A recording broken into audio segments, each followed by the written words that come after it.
എൻ്റെ എല്ലാ പ്രിയപ്പെട്ട കൂട്ടുകാർക്കും പുതിയൊരു വീഡിയോയിലേക്ക് സ്വാഗതം. അപ്പോൾ നമുക്കിന്നൊരു സാദാ പുളിരസം ഉണ്ടാക്കിയാലോ? അപ്പോൾ നമുക്ക് വീഡിയോയിലേക്ക് പോകാം.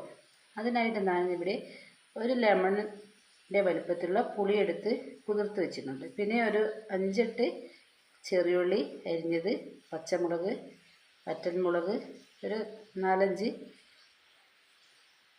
പച്ചമുളക്. ഇത് നമുക്ക് നന്നായിട്ട് കുതിർത്ത് വെച്ച് അരിച്ചെടുക്കണം കേട്ടോ.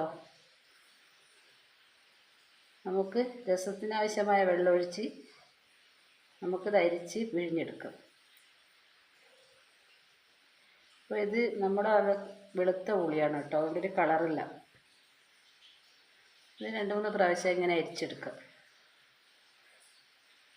നമുക്കിതിൽ ഉപ്പിട്ട് ചേർത്ത് വെക്കാം കേട്ടോ. നന്നായിട്ട് ഇളക്കി കൊടുക്കാം.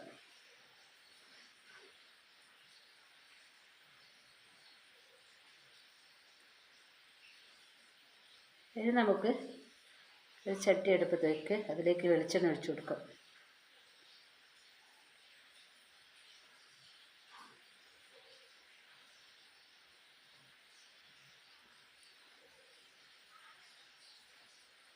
ഇനി നമുക്ക് കടുകിട്ട് പൊട്ടിക്കഴിഞ്ഞതിന് ശേഷം നമുക്ക് വറ്റൽമുളകും ബാക്കി അരിഞ്ഞു വെച്ചതൊക്കെ ചേർത്ത് ഒന്ന് വഴറ്റിയെടുക്കാം.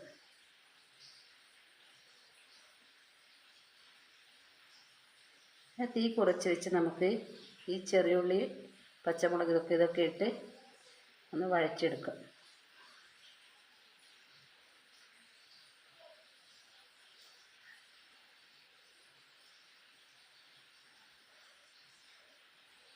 അപ്പോൾ ഇതിൽ നമ്മൾ മഞ്ഞൾ പൊടി, കുരുമുളക് പൊടി ഒന്നും ഇടുന്നില്ല കേട്ടോ.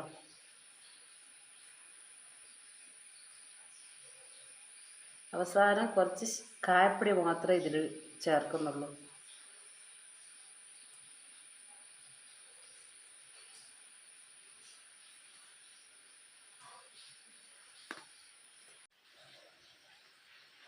ഇനി നമുക്കിതിലേക്ക് നേരത്തെ അരിച്ചു വെച്ച പുളിവെള്ളമില്ലേ, അത് നമുക്കിതിലേക്ക് ചേർത്ത് കൊടുക്കാം. ഇനി നമുക്ക് തിളക്കുന്നത് വരെ വെയിറ്റ് ചെയ്യാം.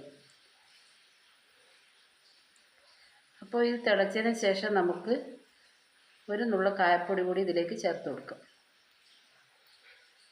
അപ്പോൾ ഇത് ഒരു 5 മിനിറ്റ് തിളച്ചതിന് ശേഷം നമുക്കിത് വേറൊരു പാത്രത്തിലേക്ക് മാറ്റി കൊടുക്കാം.